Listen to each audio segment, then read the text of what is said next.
Okay. Okay. I mean, okay. Here we go. Okay.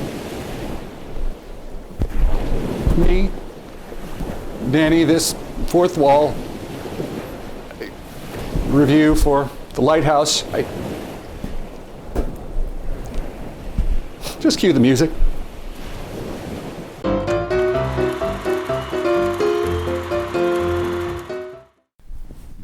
Let's try that again. The Lighthouse is a 2019 film brought to us by writer and director Robert Eggers. Eggers is probably most known for his debut feature film, The Witch, or The Witch, if you go by the poster, a slow burn horror film put through a 1600s Puritan lens. Now, this is not a review for The Witch, but I can say that film intrigued me enough that I would give whatever Eggers put out next an immediate watch. Enter The Lighthouse. When walking out of the theater after having seen this film, my wife looked at me and asked, "Any initial thoughts?" To which I looked at her and said, "Nope." The truth is that I had to let this film truly sink in a bit before I could articulate my thoughts on it, so here goes. The Lighthouse is being advertised as a psychological horror film, whereas I completely agree with the psychological half. I'm not certain I would classify what I just watched as horror. Now, let me be clear. Now, you do see some horrific images, but I didn't sense that they were meant to scare you as much as just make your skin crawl.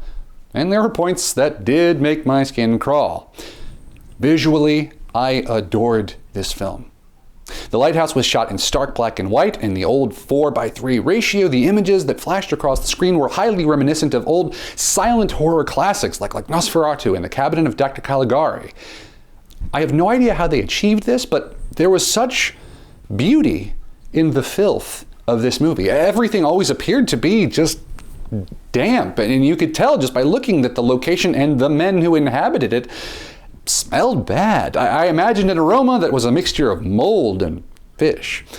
There were countless shots that rested on our actors' faces that felt like perfect photographs captured from over a century ago. I couldn't take my eyes off of it. There is little in terms of actual score here. Now, there is music from time to time, but more often than not, the soundtrack is relegated in favor of the sounds of waves, storms, seagulls, and a persistent haunting foghorn that rhythmically blasts out into the distance. This film is essentially a two-man show here. And the actors in question, of course, are Robert Pattinson and Willem Dafoe. These are the men who inhabit nearly every moment of this film. They take this film on their backs and they drag it forward through what appears to be sheer force of will. Without actors as capable as these men, this film would have sunk into the depths. In the presentation of the battle of wills between these two men, we see more range in terms of physical and emotional performance than I have seen in quite some time. Now here comes the hard part. What's this movie even about, you ask? What is the plot? Well, it's astounding. Time is fleeting. Madness takes its toll. Now, I know it might sound like we should be doing the Time Warp about now, but those are just the words that popped into my head while watching this movie. The plot itself is almost non-existent. We have Willem Dafoe as this old salt, an old sea dog, if you will, who is in charge of maintenance and upkeep of the titular lighthouse. He looks and sounds like the living fever dream incarnation of the sea captain from The Simpsons. He's all beard and wild eyes and deep-lined face that speaks volumes. His voice is almost what you'd think of as a parody. When you try your best to talk like a pirate on Talk Like a Pirate Day, this be what ye aimin' for. It may be a bit difficult for some to understand the dialect at first, but after some time I got used to it and I understood what was being said. He's a cantankerous old cuss who is presented as mean and vulgar, grotesque, abusive, flatulent, and a bit of a mystery, as we know very little about him beyond this small island. And did I mention flatulent? A quick sidebar, I found myself laughing at the fact that we hear multiple farts from Willem Dafoe before we hear any intelligible dialogue. Yeah. What we know for sure about this man is that he has been the keeper of this lighthouse for quite some time, and he is very protective of the light itself, and he keeps keys to that top level on him at all times. We also have Robert Pattinson in his run-up to play the Batman, and who has come a long way since his sparkly vampire days as a young worker who has taken on the job to be the second of the lighthouse keeper for a period of 4 weeks. The film tends to follow from Pattinson's perspective, from when he arrives at the lighthouse to him taking on the duties given to him. We watch him endure back-breaking labor for as long as there is daylight. We watch him slowly lose his dignity, as throughout the film we see oh so many unseemly fluids and wastes end up on his person. We watch as he is berated and physically abused by Willem Dafoe's character.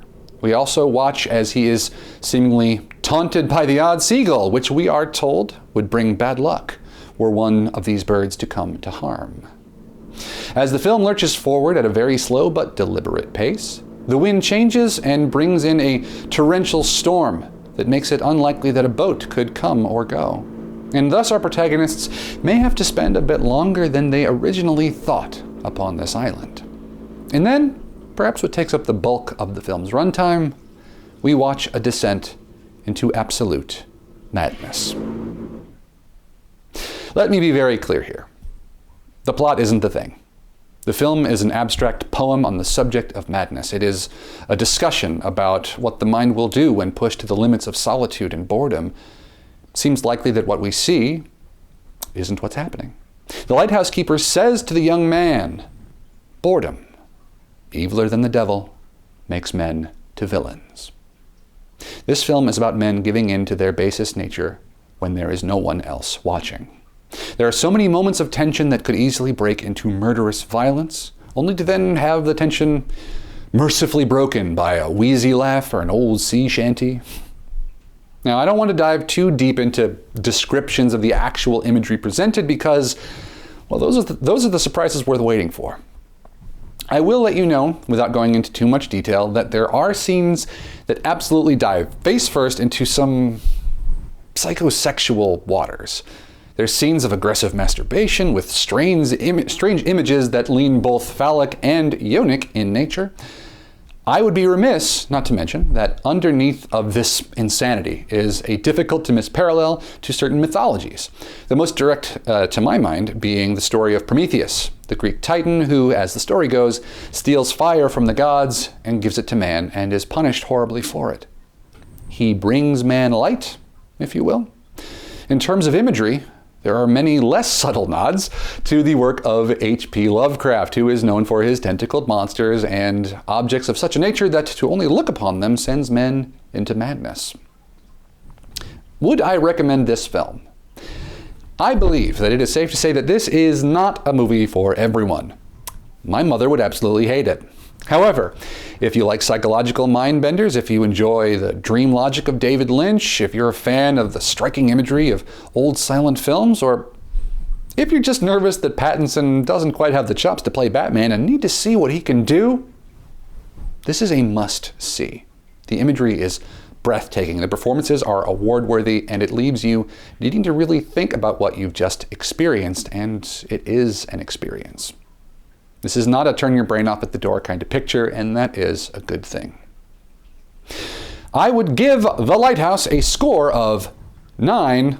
Now this is a movie about insanity. Take that, Joker! Out of 10.